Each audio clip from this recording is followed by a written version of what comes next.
네, 안녕하십니까. 지식생태학자 유영만 교수입니다.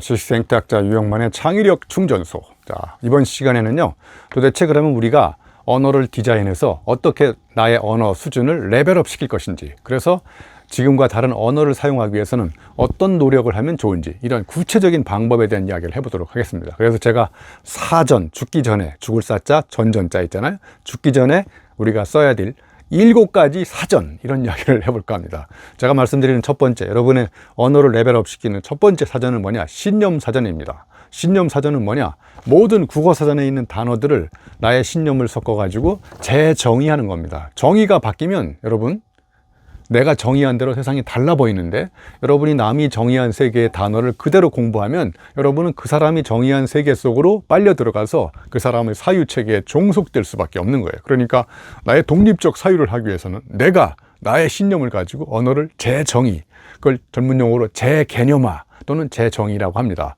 하나 이제 예를 들어볼까요? 자, 통상관념사전이라는 책이 있습니다.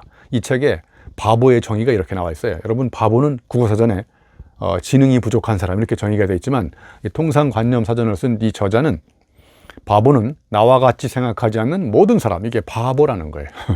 또 하나 예를 들면 국회의원의 정의가 뭡니까?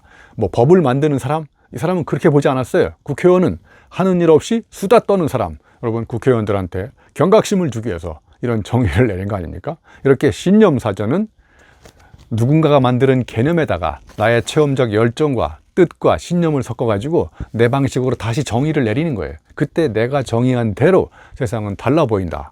이런 신념사전을 만드시면 여러분도 새로운 세계를 이전과 다른 가능성으로 만날 수 있다고 저는 생각합니다. 자, 하나 예를 들면요, 그 신념사전 중에 여러분 세월간이라는 영화 보셨나요? 여기에 보면 이제 교수님께서 주인공 난초한테 기계에 대해서 정의를 내리라고 그래요. 그럼 기계에 대한 정의를 이 친구가 재밌게 내려요. 그죠? 저기 선풍기라든지 그다음에 바지에 붙어 있는 자크라든지 이것도 다 기계라는 거예요. 그래서 이 사람들이 자기 체험을 가지고 쉽게 설명하니까 교수님이 그렇게 설명하려면 저 예술대나 상대 가라고. 그런데 그 옆에 있던 학생한테 너 한번 내려봐라 정의를, 그랬더니 책에 나오는 정의를 달달달달달 외워요. 그럼 그 친구는 훌륭하다고 그러고, 난초처럼 자기의 신념과 철학을 가지고 정의 내린 감성적 정의는 또 정의가 아니라고 얘기하는 거잖아요. 그런데 여러분, 이 세상은 남이 내린 논리적이고 교과서적인 정의가 세상을 바꾸는 게 아니라 나의 신념을 가지고 내가 새롭게 정의를 내린 것, 이게 바로 세상을 바꾼다고 생각합니다. 저는 그래서 마케팅의 정의를 저의 신념을 가지고 다시 내렸어요. 마케팅은 카드를 긁게 만드는 마술, 이게 마케팅이다, 이렇게 정의를 내렸습니다. 자, 두 번째, 제가 여러분의 인생을 레벨업 시키고 언어를 한 단계 높일 수 있는 두 번째 사전은 관점사전입니다. 저하고 이 책을 같이 쓴 우리 박용우 대표가 관점을 디자인하라 책도 냈고, 또 관점 디자이너잖아요. 그래서 저는 한양대학교 유영만 교수 이렇게 얘기하지 않고, 예를 들면 지식생태학자 유영만, 그 다음에 관점 디자이너 박용우 이렇게 얘기하잖아요. 그러니까 관점은 나의 업을 다른 관점으로 재정의를 하는 거예요. 그죠? 어떤 교감 선생님은 교감이 아니라 독서 지도를 하면서 학생들의 이 두뇌 훈련을 시키는 그런 감독을 하는 사람이, 그래서 독감, 읽을 독자에 감독할 감, 독감이라고. 교감 선생님보다 독감이라는 단어가 훨씬 더 그 사람의 정체성, 업의 본질을 잘 표현해 주지 않습니까? 또 독감이라는 단어에 읽을 독자에다가 느낄 감자를 써가지고 읽으면서 새롭게 느끼는 이런 것들을 지도하는 사람이 바로 교감 선생님이 아니라 독감 선생님이라는 거예요. 자, 또 예를 들면 어떤 분은 직업이 조향사라고 얘기하는 사람이 있어요. 그런데 자기는 조향사가 아니고, 제가 한번 이 사람이 얘기한 거 읽어볼게요. 나는 공간에 부유하는 공기 입자에 감정을 입혀서 향기를 작곡하는 향기 작곡가입니다. 이분이 바로 누구냐면 크리스토프 로다 미엘이라는 친구입니다. 그러니까 여러분도 조향사가 되기보다는 향기 작곡가가 더 되고 싶지 않습니까? 이렇게 내가 하는 업의 본질을 다른 관점으로 정의를 내리는 게 관점 사전입니다. 예를 들면 매표소도 표를 파는 데냐 표를 사는 데냐, 그런데 고객 입장에서 봤을 때는 표 파는 데가 아니라 표를 사는 곳이잖아요. 이렇게 관점만 바꿔도 세상이 새롭게 보이기 시작한다고 생각합니다. 자, 그 다음에 이제 세 번째, 제가 인생을 레벨업 시키는 연상사전이 있어요. 연상사전은 뭐냐? 여러분, 아파트 그러면 윤수일이 떠오르시는 분, 아무도 없을 겁니다. 아무도 아니라 나이 드신 분들은 당연히 떠오르겠죠. 저는 아파트 그러면 뭐가 연상되냐면 저 건설 현장에서 일하는 구릿빛 노동자들의 얼굴이 이렇게 떠올라요. 예, 그 연상. 예? 여러분, 막걸리 그러면 뭐가 떠오르나요? 막걸리 비 오는 날 땡기시죠? 그다음에 막걸리 안주 연상되는 거 파전. 막걸리 주로 어디 갔다 오다가 드세요? 등산 갔다 오다가 드시잖아요. 그래 보면 막걸리에 대해서 연상사전을 만들으라고 하면 막걸리 비 오는 날, 막걸리 파전, 막걸리 등산. 그러니까 막걸리에 대한 연상세계가 죄송하지만 이 모양이 꼴인 이유는 막걸리를 늘 틀에 박힌 방식으로 마셨기 때문에 막걸리에 대해서 그렇게 연상이 되는 거예요. 이 연상사전을 쓰면요, 그 단어에 대해서 그 사람의 사유의 깊이와 넓이를 직감적으로 깨달을 수가 있어요. 자, 그러니까 여러분의 사유 체계를 지금보다 더 넓고 깊게 심화시키는 방법은 단어와 관련된 연상의 세계를 이전과 다르게 바꾸는 거예요. 연상을 바꾸려면 그 단어를 가지고 직접 이전과 다르게 체험을 해야 됩니다. 예를 들면 막걸리에 대해서 이제 비 오는 날 드시지 마시고 막걸리를 빈속에 새벽에 일어나자마자 한 3병 마시세요. 그래가지고 취해가지고 회사를 못 갔던 이런 아픔이 있으면 세계 최초로 막걸리와 새벽이 연상되면서 세계 최초로 막걸리와 새벽을 연결시켜서 글을 쓸 수 있는 이런 상상력이 생기는 거죠.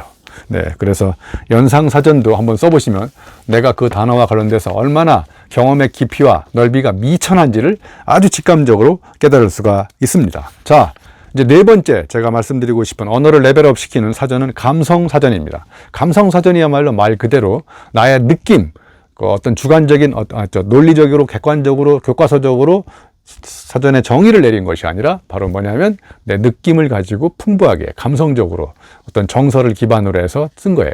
자, 그러면 제가 예를 들면 우리 인간한테는 육안도 있고 여기 논리적으로 분석하는 뇌안이라고요. 뇌안도 있고 그 다음에 이렇게 가슴으로 타인의 아픔을 사랑하는 심안도 있어요. 자, 그러면 소를 보면 소고기, 햄버거를 보면 침이 나온다. 이건 육안, 그죠? 햄버거를 먹으면 살이 찐다. 왜? 그 안에 지방이나 이런 영양분을 논리적으로 과학적으로 분석하는 눈이 뇌안인 거예요. 그러면 이제 심안은 뭐냐면 마음으로 보는 눈이거든요. 시인들이 주로 갖고 있어요. 마음으로 보는 눈. 햄버거를 보면 소의 아픔이 연상된다.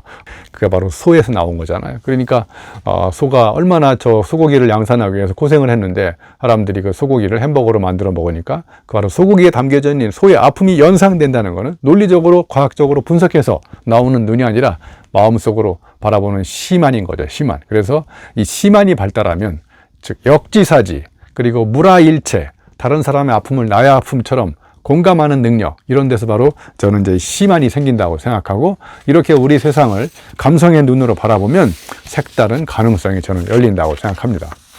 예를 들면 우리 안도현 시인이 스며드는 것이라는 시를 쓰셨거든요. 거기에 보면 이 꽃게가 간장 속에 이제 반쯤 몸을 담그고 있어요. 그래서 이제 주인이 간장게장을 만들려고 꽃게 등에다가 자꾸 이제 간장을 쏟아붓는 거죠. 그러면 이제 알 사이사이로 간장이 스며들어 가지고 그 시 제목이 스며드는 것이에요. 그런데 이제 꽃게가 막 사투를 벌이잖아, 살아나려고. 그런데 이제 더 이상 어찌할 수가 없으니까 어미개가 마지막 그 시 2줄에 이렇게 써 있어요. 저녁이야, 불 끄고 잘 시간이야. 예? 그러니까 깜깜해지니까 어찌할 수 없으니까 불 끄고 자다가 일어나서 몰살에서 탄생한 음식이 간장게장이라는 거죠. 자, 정말 시인들은 이렇게 시인의 언어를 가지고 인간이 평상시에 무심하게 넘겨버릴 만한 것들 이렇게 공감 능력을 개발하기 위해서 시인들이 이렇게 쓰고 있습니다. 바로 이런 게 시인들이 갖고 있는 감성 어린 그런 시선과 그런 어떤 감정을 가지고 타인의 아픔, 생물의 아픔, 사물의 아픔을 나의 아픔처럼 생각해서 그걸 이렇게 언어로 표현하는 이때 탄생하는 게 저는 감성사전이 아닐까. 자, 이제 언어를 레벨업 시키는 5번째 사전은 은유사전입니다. 은유사전만 잘 써도 여러분의 사유를 논리적으로, 비약적으로 발전시킬 수 있는 그런 비유의 대가가 되는 거예요. 그래서 은유는 나의 사유를 치유하는 겁니다. 그래서 은유법의 위력을 제가 몇 가지만 보여드릴게요. 자, 예를 들면 어떤 사람이 결혼은 뭐냐고 물어봤더니 결혼은 양파다. 이렇게 은유법의 특징은요, 앞에는 반드시 추상명사를 쓰셔야 되고요, 뒤에는 반드시 보통명사. 자, 결혼이 추상명사니까 국어사전의 정의를 보면 결혼이 이렇게 추상적으로 정의가 되어 있잖아요. 이걸 사람들이 이해하기 쉽게 풀어내는 방법은 뭔지 아세요? 네, 결혼은 양파다. 자, 양파는 보통명사. 보통명사가 뭐냐면 만질 수 있고 눈으로 관찰할 수 있고 촉감으로 느낄 수 있는 이런 단어들이 보통명사잖아요. 앞에 있는 결혼은 추상적인 거고, 그러면 추상적인 결혼이 양파라는 보통 명사로 뚝 떨어졌잖아요. 그죠? 자, 그러면 왜 결혼은 양파일까요? 여러분, 양파 그러면 상징적으로 떠오르는 이미지, 까도 까도 새로운 게 나온다고요? 그게 아니고 까도 까도 눈물이 난다는 거예요. 예. 그러니까 결혼은 양파라는 그 근본적인 사연 뒤에는 양파가 갖고 있는 이중적 이미지 중에 부정적으로 눈물이 난다는 거죠. 그래서 은유법은 이렇게 추상명사 하나, 보통명사 하나, 관계없는 단어를 갖다 붙여놓고 그 사이에서 공통점을 찾아내는 사유법이 은유법입니다. 그래서 여러분이 은유법만 잘 쓰셔도 이 추상적인 의미를 상대방한테 아주 쉽게 임팩트 있게 전달할 수 있는 뛰어난 언어 디자이너가 될 수 있습니다.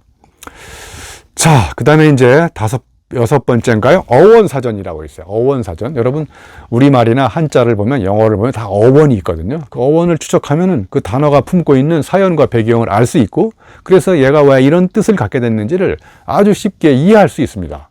여러분, 예를 들면 쌀미자를 보시면 그 가운데 열십자가 들어있죠. 자, 그 다음에 꼭대기 위에는 8팔자가 거꾸로 뒤집혀 있어요. 밑에는 8팔자가 이렇게 한자로 밑으로 이렇게 누워 있고, 그죠? 그러니까 쌀 한 톨이 생기려면 농부의 88방울의 땀방울 또는 88번의 과정을 거쳐야, 즉 봄부터 가을까지, 그죠? 여름에 천둥번개 맞고 가을에 또 늦은 비도 맞고, 이렇게 온갖 자연에 주는 모든 기운들, 원대한 포부와 섭리, 그런 기운들이 쌀 한 톨에 들어있는 겁니다. 그러니까 밥 먹다가 남는 밥 한 톨이라도 함부로 버리지 말라는 거예요. 왜냐하면 그 쌀 한 톨에 우주의 기운이 다 들어있지 않습니까? 여러분, 그 기운기자, 진짜 한자, 기운기자 가운데 안에 쌀미자가 들어있잖아요. 그죠? 쌀, 밥을 먹어야 기운이 생긴다는 놀라운 뜻을 갖고 있습니다. 이렇게 어원을 분석해보면, 저렇게 위대한 한 글자 안에 저런 우주의 기운, 자연의 섭리, 원리들이 숨어 있구나. 그러니까 그 한자를 또는 어원을 분석하면서 그 글, 문장, 단어의 의미가 나한테 새롭게 다가오지 않습니까?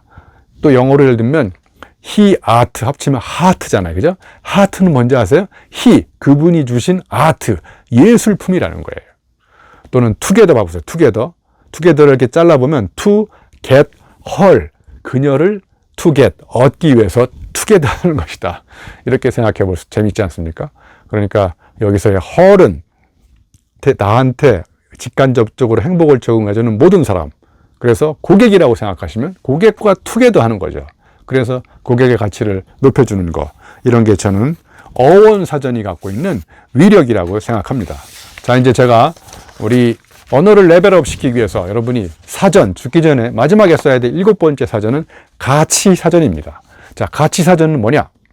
제가 소중하게 생각하는 키워드 5가지가 있어요. 첫 번째, 패션, 열정. 두 번째, 이노베이션, 혁신. 그 다음에 T, 트러스트, 신뢰.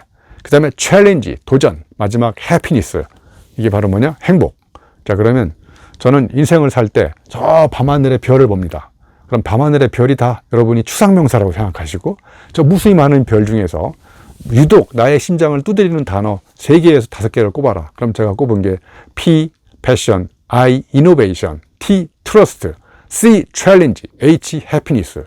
이걸 딱 합치면 PITCH, 피치가 됩니다. 그러니까 밤하늘에 열정과 혁신과 신뢰와 도전과 행복이라는 별이 별자리를 만들어 가지고 저한테 북두 5성을 준 거예요. 북두 5성이라는 별자리를. 그럼 제가 길을 잃었을 때 무엇을 보고 가느냐? 저 밤하늘에 빛나는 5가지 별. 제가 사람을 사귈 때, 그죠? 프로젝트를 할 때, 대학원생을 뽑을 때, 눈동자에 불꽃이 튀기는 열정이 있느냐? 생각이 남다르냐? 이노베이션. 이런 기준으로 판단을 하고, 이것대로 생각하고, 이것대로 행동하고, 그러면 이것대로 매일 스토리를 만들고, 이것대로 책을 쓰고, 이것대로 강의를 하고, 그러면 이 5가지 키워드는 저 인생의 등불이나 나침판과 같은 단어인 거예요. 여러분도 이런 단어를 한번 만들어 보시는 게 어떨까요? 자, 그러면 이 5가지 단어 중에서 내 인생에, 내 목에 칼이 들어와도 목숨과도 바꿀 수 있는 한 가지 단어를 얘기하라. 그럼 그 단어는 뭐냐? 저는 도전입니다.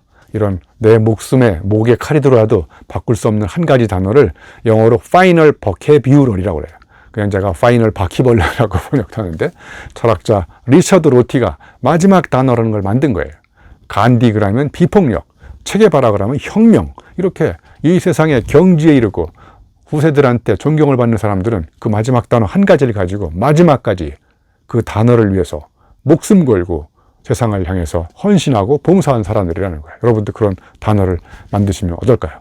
자, 지금까지 제가 우리 인생의 언어를 레벨업 시키는 7가지 사전, 죽기 전에 만들어야 될 7가지 사전, 그래서 사전에 만들어야 될 7가지 사전만 만드시면 바로 인생의 삶의 레벨도 이 언어 수준이 레벨업 되는 것만큼 여러분도 가치가 상승되고 살아가는 의미를 새롭게 발견할 수 있을 거라고 생각합니다.